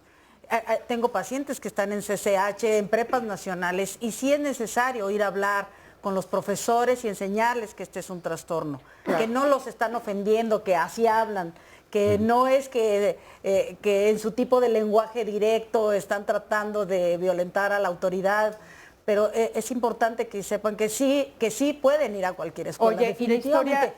Sí, perdón. Es la primera noticia que tengo, perdón, porque no lo sé, que hay escuelas que atienden específicamente. Yo conozco muchas escuelas que atienden a muchos niños con Asperger y les va muy bien. Roberto, adelante. Sí, que más bien la escuela sería una escuela que sea integrativa. El sistema que si es regular o no regular, pues no interesaría. Más bien hemos visto que si en un niño se acepta en su salón de clases, se acepta por sus compañeros, lo acepta la maestra, si los niños saben del diagnóstico, no hay discriminación y el niño puede funcionar bien. Sí. Si toda la escuela sabe, si los alumnos lo ayudan, si se quita la discriminación y el bullying y lo que puede sucederle a un niño con autismo, que es algo muy frecuente, no habría como una limitante para qué tipo de escuela tenga que tener. Cualquier escuela. Ahora, algo que me llama mucho la atención es, bueno, la cantidad de especialistas que tuvo que ver en el transcurso de todos estos años. Parece que es un viacrucis, ¿no? Por no decirlo de otra manera. No deja de ser un diagnóstico difícil, ya lo dijo el doctor. El doctor, que es maestro de todos nosotros, nos ha enseñado a lo largo de la vida, de la psiquiatría del desarrollo, que es un diagnóstico muy complejo, muy difícil. Hay que ir al especialista adecuado, hay que ir al psiquiatra del desarrollo. Sí, es que de repente puede ser como muy largo. Sí, nada más para adelante. seguir o completar lo de las escuelas, nos preguntan aquí Si mi niño de 7 años ha sido diagnosticado con autismo leve, ¿cómo puedo pedir en su escuela que se hagan modificaciones? Porque creo que las maestras no le ayudan. Ellas me han dicho que la prioridad es que se integre con sus compañeros y eso lo entiendo, pero ¿debo exigirle igual que a otros niños? Primero hay que saber qué es autismo leve, para empezar, porque a mí no me dice nada. Sí. Entonces aquí se necesita, hay 5 niveles de valoración. Primero es confirmar el diagnóstico. ¿Es autismo o no es autismo? Ahí hablamos del diagnóstico de la estación del metro o de la abuela, como decías tú hace rato. O sea, siempre hay alguien que de repente dice, yo conozco muchos niños y este no es común. Eso sería el diagnóstico. Y aparte que se atreven a decirles, no, como tu hijo seguro tiene autismo. Eso es el diagnóstico de la abuela o de la estación del metro, ¿no? Sí, que Segundo, no es tan válido. Confirmarlo. Con pruebas, hay pruebas, aquí todos conocemos estas pruebas. Que nos dicen... perdón. Jorge, perdón, tenemos que ir a un corte, pero regresando te retomo. Quédate con nosotros.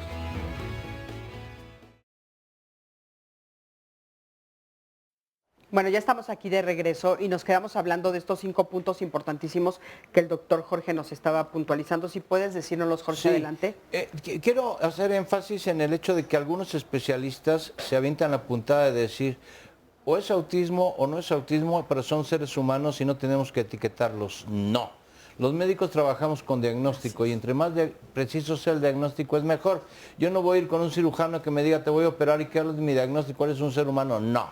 O sea que tengo mucho, poco regular. Y aquí en el autismo hablamos de niños con autismo que tienen primero la confirmación, sí se confirma. Aquí hay muchas pruebas, está el A2, el ADI, el que quieran, que confirman, pero es así, no nos especifica. Entonces una vez que está confirmado, hay que saber cuánto de autismo. Y aquí entramos al autismo leve, al moderado, al que sea, ¿no?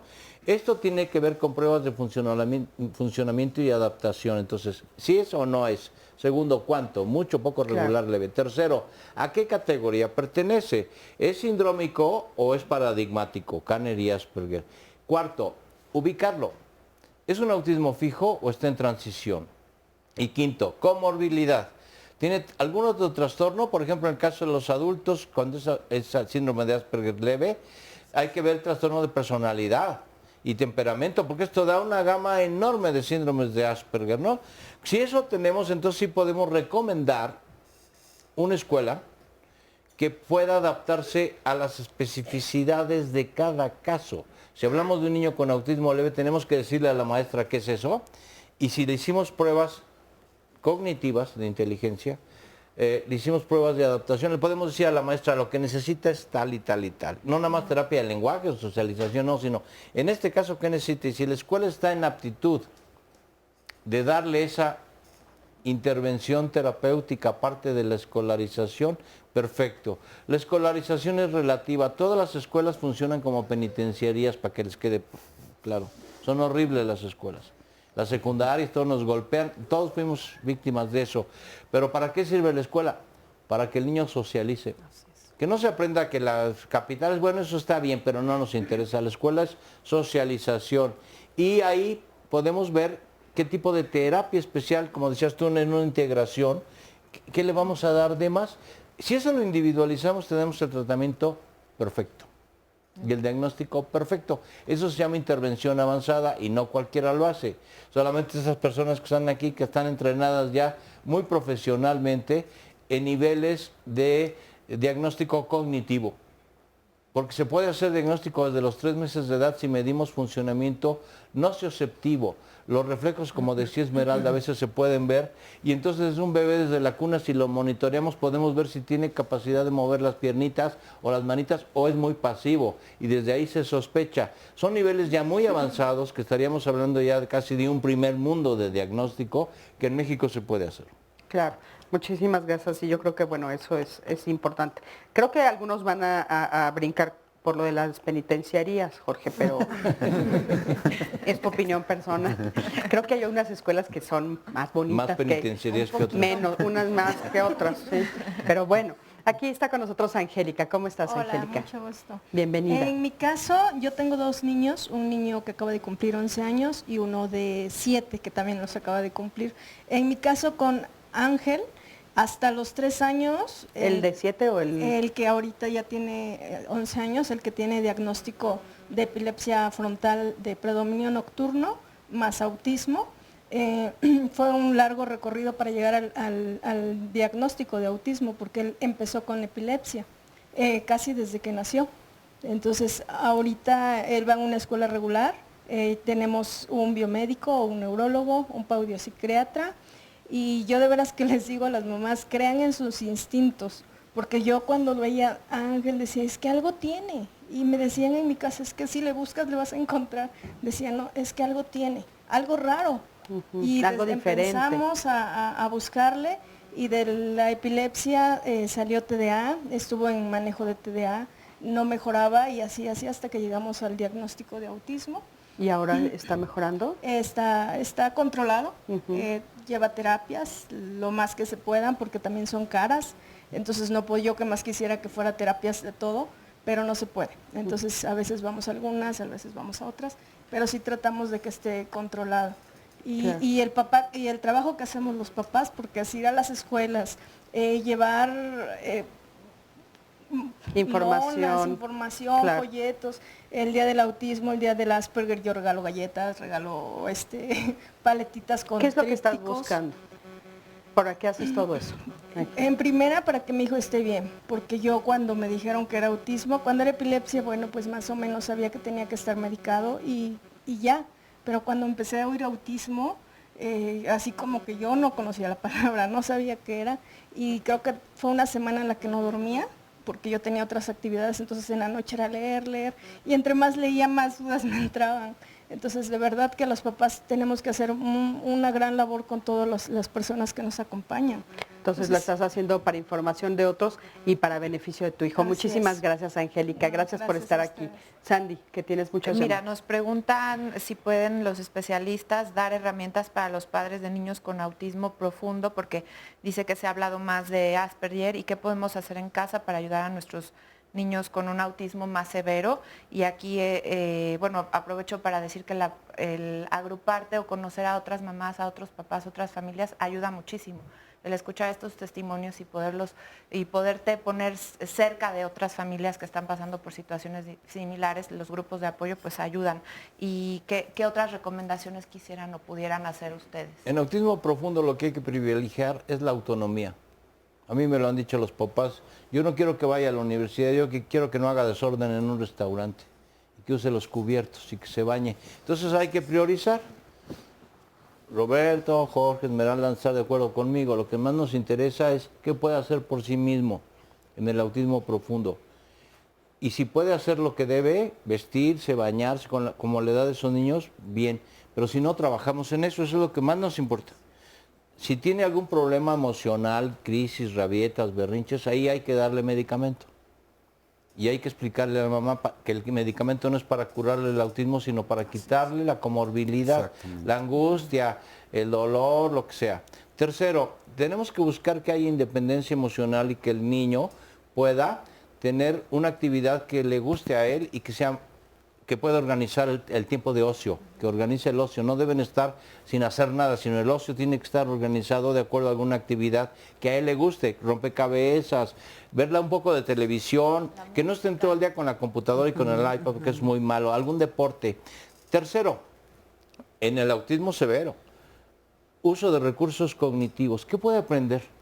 Y algo de terapia. Y quinto, si esto se resuelve, tenemos que facilitarle la inserción social, que conviva con las demás personas. Eso es un modelo típico de funcionalidad, sí, pero privilegiamos, insisto, la autonomía y que no haya malestar físico y emocional, porque si le da la cabeza, si tiene crisis de malestar endógeno y se empieza a pegar y a pegar. Yo he visto casos muy severos, que se llegan a picar un ojo con un lápiz, cosas tremendas, ¿no? Entonces ahí hay que estar listo, porque si hay elementos que pueden controlar incluso la autoagresividad en casos muy graves, se le pueden poner unas mangas especiales, unos zapatos especiales, porque se lastiman muchísimo. Son casos muy excepcionales, son pocos, pero son muy dramáticos. Claro, habría que atenderlos. Sagrario, ¿cómo estás? Buenos días y muchas gracias por todo, muy interesante. Miren, yo soy abuela, mi nieto lo detectaron con autismo. Entonces mi hija, yo la he visto y me dice ella que para ser mamá de un niño con autismo debe de ser terca, ir de la mano, con el niño, el especialista, los doctores y los maestros y con toda la sociedad para que entiendan que el niño está aquí y tenemos que comprenderlo. Ella, en el tiempo que a ella la diagnosticaron con severo, que no iba a hablar, que no iba a hacer lo que dicen los doctores, nada funcional. Ella ha trabajado, el niño tiene 8 años, habla, es independiente, ya está en una escuela, y ella dice que el niño, lo que percibe ella con este niño es que el niño está en una burbuja de cristal, él sabe todo lo que está pasando afuera, pero no sabe cómo comunicarlo, o siente que sí sabe, pero no sabe cómo decirlo. Entonces ella trata de buscar las maneras en todos lados para saber cómo poder comunicarse, ya sea con dibujos, le enseña dibujos, de todo para saber la atención que tiene. A ella le está funcionando el método pivotante, que es con recompensa. Es como ella ha estado haciendo que el niño se limpie la colita, se bañe, se cambie. Y ahorita el problema que nos estamos viniendo es porque me pregunta ella, un niño diagnosticado con autismo tiene dificultades para leer y escribir debido a que voltea las letras y los números, pero no se puede tener dislexia ahí, también lo está diagnosticado con dislexia. Podría tener también... Puede tener todo, un montón de comorbilidades. O está dentro del... Es una comorbilidad como muchas otras y claro que puede tener dislexia. Sí, porque mi hija de eso no son problemas, son retos que ella tiene y tiene que ver la manera de solucionarlos por medio de especialistas, buscar de un lado a otro para saber. Y yo como abuela me hice compromiso para que toda la ciudad, toda la gente sepa quiénes tienen autismo y cómo acercarnos a que las familias, los familiares, la gente sepa. Porque mi hija, como dice, con una silla de ruedas, un niño pues tiene movilidades, les ponen a ellos atención con eso. Los niños que tienen Down pues saben las características físicas, pero un niño con autismo es muy difícil, lo señalan mucho, porque ay, ese niño es esto o el otro. Entonces, a mí como abuela me duele que si el niño va a una película y hable eso, nos quieran sacar del cine porque a alguien le molesta. Claro, o lo que están buscando ustedes es bueno, la inserción en la sociedad de una manera más respetuosa. Sí, a ver, perdón, sí, adelante, Roberto, dime. Sí, esto que dice la abuela es muy importante. Algo que puede pasar a las mamás con un niño con autismo es que terminen desgastándose. Está bien que quieran hacer todo, por su hijo, que trabajen mucho por eso, pero el extremo es algo que llamamos en psiquiatría el síndrome del cuidador. Si una sola persona se encarga solo del niño, va a terminar agotada, deprimida, irritable, ansiosa, y tenemos que formar redes de apoyo, que nos empecemos a apoyar, como hacen aquí, como en asociaciones de madres, de padres, en la sociedad, en la escuela, y entre más se abra esta red de apoyo, nos va a ir mejor, ¿no? Como quiere la mamá, que toda la ciudad sepa qué es el autismo. Es como el ideal, ¿no? Como si abrimos esta red de apoyo, no vamos a sufrir tanto ni la mamá, ni propiamente el niño, ¿no? Adelante, Jorge. Bueno, algo que tiene que ver con esto es que cuando evoluciona favorablemente y migra de Kanner a Asperger, que está en transición, quedan residuos. Los residuos son algunas como expresiones del autismo moderado que se quedan. Y entonces esto hace que lo señalen un poco en la escuela. Yo tenía un paciente que estaba en la universidad, pero se pone angustiado y empieza así, no está loco, quién sabe qué, es maniático. Esos son como secuelas. Hay que tomarlas en cuenta porque la transición no es limpia siempre. Se puede hacer un diagnóstico de Asperger cuando es por transición y se llamaría Asperger por transición, pero cuando es un síndrome invisible, hablaríamos de un síndrome de Asperger original y es cuando hay mucho riesgo para diagnosticarlo porque son muy funcionales. También nos preguntan sobre qué es una comorbilidad. Si la lo comorbilidad es todo lo que puede estar asociado a un padecimiento que se encuentra asociado, que aquí más que la excepción es la regla. En todos los pacientes vamos a encontrar algún tipo de comorbilidad, ¿no? Desde epilepsia, trastornos neurológicos, depresión, ansiedad, todo lo que pueda suceder puede suceder en diferentes formas. Por esto es muy importante identificar desde lo funcional, lo más funcional, a lo menos funcional, como entender que hay muchas expresiones, muchos matices de colores en todo esto. Por eso no hay un tratamiento para esto. Hay un tratamiento que tiene que ser individualizado y que tiene que abarcar muchos profesionales en la atención de un paciente con esas características. Además, las necesidades varían a lo largo de la vida, ¿no? Claro. De un momento dado viene la necesidad de asearse, quizás de aprender a ser independiente, de aprender a comunicarse. Después habrá una necesidad de vincularse con pares. Después hay un advenimiento sexual, hay una necesidad de valerse por sí mismo. Esto va variando a lo largo de la vida. Claro. Y también hay que fíjate que justamente hablando de la sexualidad, aquí un papá que está aquí abajo está preocupado por esa parte. ¿Qué pasa con la sexualidad en la adolescencia? Es un tema bastante conminado porque es difícil de entender. Para empezar a hablar de sexualidad en nuestro contexto, ya de antemano pone una barrera porque es un tema generalmente tabú. En una persona que no comprende del todo la expresión de su sexualidad, ayudarlo a llevar una sexualidad sana suele ser a veces penoso, a veces difícil, a veces complicado, porque no sabemos cómo, ¿no? Nuevamente, tenemos que entender a la persona. Si es un niño con un autismo severo, con un nivel de funcionalidad muy bajito, hay que enseñarle a expresar la sexualidad de formas adaptadas. Si se va a masturbar, que lo haga con higiene, que lo haga en un lugar apropiado, que lo haga con ciertos recursos, no en cualquier lugar, que no haga en el transporte público, en la escuela. Si es una persona que tiene un poquito más de funcionalidad, un poco más de recursos sociales, bueno, pues hay que ayudarle a vincularse con personas del sexo opuesto, a llevar una sexualidad un poquito más sana, a sonreír, a tener estos recursos de interacción social. Hay una serie muy bonita que dice los problemas de una persona que tiene que hacer para salir con alguien. Esos niños no carecen de empatía y no carecen de necesidades humanas básicas. Lo que tienen son dificultad en los recursos de socialización. Y la forma como lo entienden, ¿no? No sé si es la misma serie, pero la forma como entienden, o sea, esta forma de ser literal, ¿no? De repente, ¿te gusta ese sí o no me gusta? ¿Pero por qué te enojas? Me preguntaste, ¿no? Es como la forma de relación con el otro es la que les cuesta trabajo cuando se trata del cortejo, ¿no? También. Que se rechaza un abrazo no quiere decir que no exista necesidad de cercanía. Claro. Es que hay una alteración en la sensibilidad que no te permite necesariamente el acercamiento, ¿no?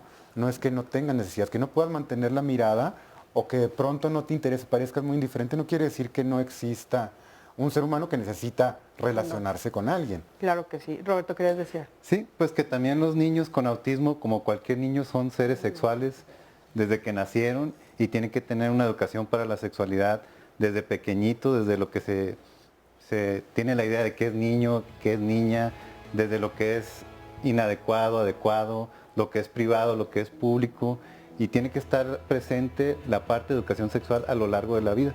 Como decía el doctor Jorge, pues adecuado, ¿no?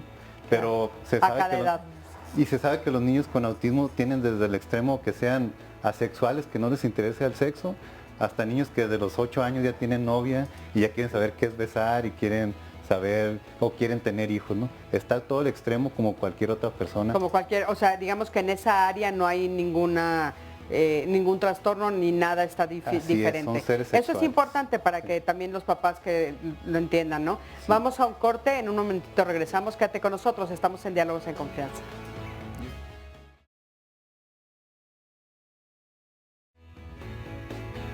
Muy importante. En primer lugar, no es una enfermedad, es un trastorno. Lo voy a poner muy fácil para no meterme en rollos, pero es una alteración en el estilo cognitivo. Lo que hay que entender es que el niño que tiene autismo no lo sabe. Claro. Él vive su vida como lo entienda. Buscar culpables es una parte que pasa en el duelo cuando uno recibe un diagnóstico, que es algo como muy duro, ¿no? Como padre, como madre, recibir el diagnóstico. No vamos a encontrar la causa y lo que sigue es seguir como trabajando con nuestro hijo, ¿no? Es importante enfatizar que como una condición del desarrollo no es una situación que se pueda derivar de una causa, no hay una cuestión infecciosa, no hay una vacuna que se pone por lo que te da autismo, no hay una mala crianza. Hay una serie de cuestiones que se han asociado, pero ninguna de ellas explica per se por qué sucede lo que sucede. Hay que atenderse y hay que cuidarse para poder apoyar a sus hijos y para poder brindarles las condiciones que ellos necesitan. ¿Se puede lograr autonomía? Sí. O sea, insisto, autonomía, independencia emocional, habilidades cognitivas y socialización, y se mide. y sí pueden llegar a funcionar, nada más que las expectativas son contextuales. Porque propiamente encontrar el gen que provoca el autismo, pues no se ha encontrado. No, sí es importante que nosotros capacitemos a los profesores porque malinterpretan las conductas de los niños. Y sí es necesario ir a hablar con los profesores y enseñarles que este es un trastorno, que no los están ofendiendo, que así hablan. En un niño se acepta en su salón de clases, se acepta por sus compañeros, lo acepta la maestra, si los niños saben del diagnóstico, no hay discriminación y el niño puede funcionar bien. Es un diagnóstico muy complejo, muy difícil. Hay que ir al especialista adecuado, hay que ir al psiquiatra del desarrollo. Bueno, ya estamos aquí de regreso en Diálogos en Confianza y tenemos con nosotros a Lina. ¿Cómo Hola, estás, ¿qué tal? Lina? ¿Cómo están? Bienvenida, bien, gracias. ¿Y tú? Pues aquí agradeciéndoles mucho el que ustedes abran este tipo de programas para comunicar a la demás gente. Para mí, cuando diagnosticaron a mi niño a los 2 años, 9 meses, David ahorita tiene 14 años, yo radicaba en Zacatecas y gracias a un programa de ustedes, mi mamá me llamó y me dijo, oye hija, ¿sabes que hay un programa donde están hablando de esta situación, hay estas instituciones? Yo me tuve que trasladar de Zacatecas para México para que me lo diagnosticaran. Por eso pude trabajar a los 2 años, 9 meses. ¿Y cuál fue su diagnóstico? Autismo atípico moderado. ¿Y cómo está él hoy? Él ahorita pues a base de terapias, todo lo que han dicho el diacrucis de todas las mamás, allá neuropediatras lo vieron, decían que era un niño flojo, que él iba a seguir adelante. Hubo un neuropediatra que sí hizo una observación, me dijo, su niño no camina, que era lo que me preocupaba, pero él me dijo, pero su niño no habla. A esta edad, su niño ya más o menos tendría que tener este vocabulario, unas 30, 40 palabras, y su niño ya tiene más de 2 años y no dice nada. De ahí siguieron muchas cosas.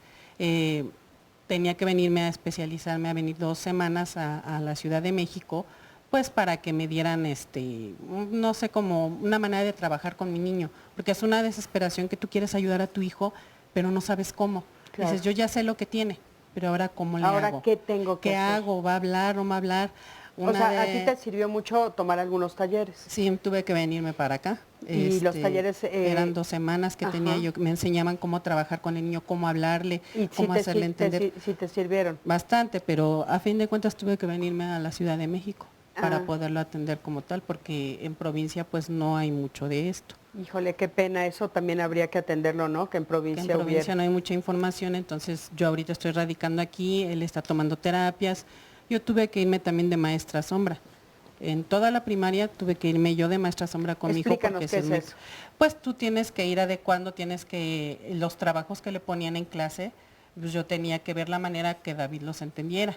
¿Estuviste sentada junto a él todo el tiempo? Sí, yo cursé la primaria otra vez con él. Híjole. Yo me gradué junto con él. Los niños, a explicarles a los niños, me decían, ¿por qué David grita? O por qué David no quiere trabajar o aventaba las cosas, o iba y abrazaba a las niñas. Pero las niñas lo veían pues como el instinto maternal, lo veían como el bebé. Lo trataban de cuidar mucho, la maestra lo supo integrar muy bien. Ya ahora que está en secundaria ya no... Ya opté porque ya no llevarlo. No, ya no. Ah, ya no llevarlo. Ya no llevarlo porque mi hijo terminó siendo nada más presilábico, tiene mucha ecolalia. Entonces, explícanos qué es presilábico. Presilábico que nada más él puede leer ciertas palabras, él no tiene más avance, no entiende las sumas, las restas, las multiplicaciones, ya es algo muy avanzado para él. Entonces ya como papá uno toma la decisión de decir, bueno, ¿qué me interesa más? ¿Un diploma? ¿O me interesa más hacerlo funcional? Hacerlo que él pueda valerse por sí mismo, pueda hacer otras cosas. ¿Y si estaba valiéndose por sí mismo? Sí, porque él sigue yendo a terapia, a una institución particular, pero sí ha estado avanzando y ahorita escuchando aquí también al señor, ahorita mi preocupación es que está viniendo la etapa de la sexualidad. Claro. Ahorita David está en la etapa de que ve a alguien y le agarra la mano y lo lleva para que le toque ciertas partes, ¿no? Y pues sí la gente lo toma así como que primero ya está grande, ya no es como un chiquitín que va y se acerca y también se acerca mucho a las muchachas. Eso sí, a las muchachas guapas, va y se acerca y se les pega y todo, hasta eso sí es listo, no con cualquier chica. Pero entonces eso es lo que ahorita a mí me inquieta. Cada cada vez que va avanzando el tiempo nos vienen nuevos retos a Lina, todos los ahorita papás. vamos a pedirles que nos contesten todo sobre la sexualidad un poquitito más adelante. Gracias. Ok, gracias. Y hablando de la sombra, por aquí tenemos a Martín. ¿Cómo estás, Martín? Hola, buenos días. Tú eres la sombra de quién, cuéntanos. Soy de Paco. Paco es un joven de 36 años que padece autismo severo. Estamos en un programa, el programa lo sustentan sus papás. Este programa ya lleva alrededor de 15 años y surge precisamente por la necesidad de que el psiquiatra les dice que Paco debe de vivir de manera independiente y debe de empezar a no ser dependiente de sus padres. En el programa, pues bueno, se le enseña desde tender su cama, bañarse adecuadamente, servirse de comer, por ejemplo, poner la mesa. Tenemos actividades también recreativas, se le enseña también el autocuidado y se le pone también límites. ¿Cuánto tiempo pasas con él? Somos dos psicólogos, actualmente solo estoy yo, paso 4 días a la semana. ¿Cuántas horas? Es un trabajo constante, estoy las 24 horas con él. Con él. Okay. Todo el tiempo estás ayudándolo y cuidándolo. Exacto, sí. ¿Y cuáles son los avances que han visto? Paco anteriormente, bueno, cuando yo llegué, lo llevabas a la tienda, por ejemplo, y se balanceaba contra las cosas. Actualmente él ya no hace eso. Paco tiene un límite, es capaz, por ejemplo, él ya sabe que cuando pasamos una calle se tiene que tomar de mi brazo para poder pasar. Él tenía como, ¿cómo se le puede llamar? Se abalanzaba contra la comida, no tenía un límite contra la comida, tenía ese problema. Actualmente come tranquilo, puede respetar los momentos en los que tiene que comer.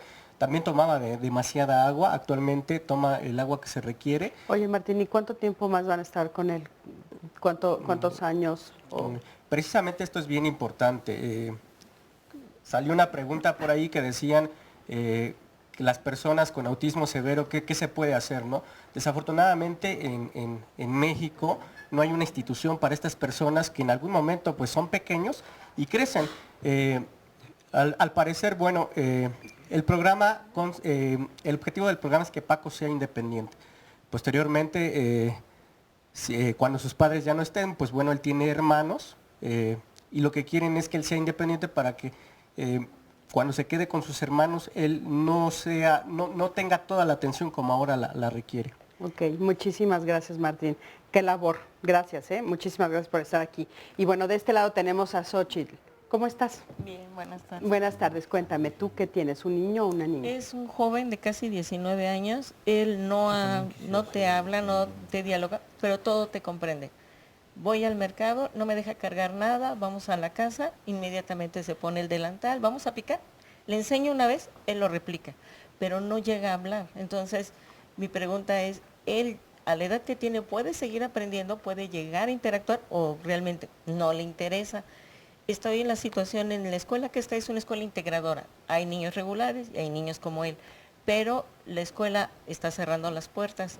¿Qué hay más allá para ellos? Jorge. Jóvenes. Sí, bueno, es muy importante, 19 años, ¿verdad? 19 años.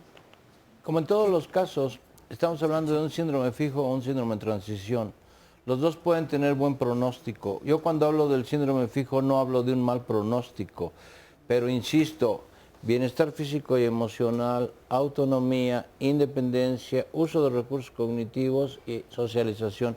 Es fundamental actualizarlos cada 2 años, cualquiera que sea el caso, con una intervención avanzada y poder tener un mapa de habilidades cognitivas, de niveles de adaptación. Entonces, ¿qué es lo que más nos importa? Autonomía e independencia, como dijeron los doctores. Los papás dicen, mire, no me interesa que vaya a Harvard. Lo que me interesa es que use cubiertos, que se bañe, que pueda servir sopa fría, sopa caliente, alimentos, etcétera. Entonces, en estos casos de que no hay instituciones para autismo severo, tienen que enfocarlos en su organización para buscar niveles de bienestar emocional, que es lo más importante, porque si no, no hay ningún aprovechamiento. Primero, el muchacho tiene que estar adaptado emocionalmente, estable. Eso se logra con medicamentos si es que está mal. Lo primero es que esté estable emocionalmente. Segundo, si está estable emocionalmente y tiene patrones de sueño adecuados y lo que sea, iniciamos un programa de autonomía. Y eso es teniendo un hotelito. Tenemos una camita, un excusadito, una regadercita y luego la cocinita. Y eso lo tienen ustedes ahí. En el CISAME lo hay. Entonces ahí se le enseña a tender la cama, a bañarse, a lavarse los dientes, a preparar comidas calientes, frías. Ese es el tratamiento del autismo en este caso. Es lo que tendríamos que hacer y si el muchacho puede lograr actividades de autonomía, perfecto. Se puede quedar en su casa, puede servirse lo que sea. Pues sí se requiere de tener un programa que tenga una pequeña habitación, con todos los usos que tiene una habitación, cafeteras, conexiones eléctricas, bañito, excusadito, lo que sea, y con la asesoría de las enfermeras. Comúnmente son enfermeras las que hacen esto y el psicólogo. Y entonces están dándole, insisto, autonomía, autosuficiencia, que se vista, que se amarre las agujetas. Esto lo inventaron en el principios del siglo XX, finales del XIX, los grandes pedagogos como eran, no me acuerdo ahorita los nombres, pero los que empezaron con la psicopedagogía lo que hacían eran actividades de autosuficiencia en personas, voy a decir, imbéciles, así les llamaban, con discapacidad mental, no era una grosería. Era un nivel, ¿se sigue utilizando eso como niveles de autosuficiencia? Sí. Todos los grandes pedagogos del siglo XIX de eso hablaban, autosuficiencia. Oye, Jorge, aquí tengo conmigo a Miguel y quiero retomar lo de la sexualidad. Por favor, a ver, él tiene una duda. Buenos días. Mi hijo es Miguel, tiene 24 años, va a cumplir 25 en mayo. De los 4 puntos que usted menciona, sí. Él se baña solo, sí. Se viste, pone la mesa, tiene reglas. Sí. Lo que se me está complicando es la sexualidad. Sí. Yo le voy a enseñar a cómo satisfacerse en ciertos lados, sabiendo que a ellos a veces no tienen un control. Claro. ¿Sí? La sexualidad no se llama sexualidad, es siempre psicosexualidad. Y eso quiere decir que es una expresión de la psique o de la mente o de las actividades mentales de una persona. En este caso hablaríamos de una actividad masturbatoria, que es una actividad reguladora de tensiones. La masturbación como actividad reguladora de tensiones no se disuelve nunca en ninguna etapa de la vida con nadie. Sigue funcionando en ese nivel. No es para vincularse afectivamente, sino la gente se masturba porque está tensa. Cualquier persona. Eso no se quita, pero a la gente le cuesta trabajo reconocerlo, porque dicen que se les va a aparecer el diablo, que no sé qué, que se van a ir al infierno. No pasa nada, nada más que tiene que ser una actividad discreta, en un lugar. Ahora, lo de las muchachas, ¿no? Porque él las abraza. Él las abraza porque ha logrado dominar la comunicación, sí. El afecto. Pero no todos lo aceptan. Esto es muy importante. No hay que decirles que saluden de beso a nadie, porque luego lo usan como una forma de, dale su beso. No le des beso. No. Porque después viene la pubertad. Yo tenía una muchacha que veía yo que tenía 25 años, estaba más alta que yo, y dale su beso y me tiraba al suelo. O sea, rodábamos y no me soltaba y me agarraba. Y le decía yo a la mamá, no le pida que haga eso conmigo. A mí, empezando por eso, no me gusta que ella me bese. Y eso hay que entenderlo. Porque ella lo hacía de una manera que no, me rompía los huesos. Me abrazaba y me apretaba y me buscaba la boca. A ver, los dos papás coinciden con que entran a esta etapa en la que, bueno, ¿cómo pueden hablar de sexualidad con ellos? ¿O de qué manera pueden ponerle un límite? Por ejemplo, no dar un beso. Sí. Pero ¿qué pasa si a él le gusta una chica y se le avienta? Que la respete. Es que tiene que ser muy concreto el tema. Es que, yo sí creo que tenemos que partir de que hay que usar términos muy concretos, porque no hay una expresión, hay una necesidad. Okay. Entonces, la verdad es que es a través del manejo de reglas y límites. Sí. Tú no puedes masturbarte en la sala. Vas a tocarte los genitales, te vas al baño. Si sales y vas a tomar un alimento, te lavas las manos. Tú no puedes besar a esa niña porque no la conoces, no le gusta. Si le besó y la niña no le gusta, no la beses. No la beses. O sea, no puedes muy claro. No puedes tocarle las nalgas a la niña, no puedes. No puedes. No le decimos, mira mi amor, es que el respeto.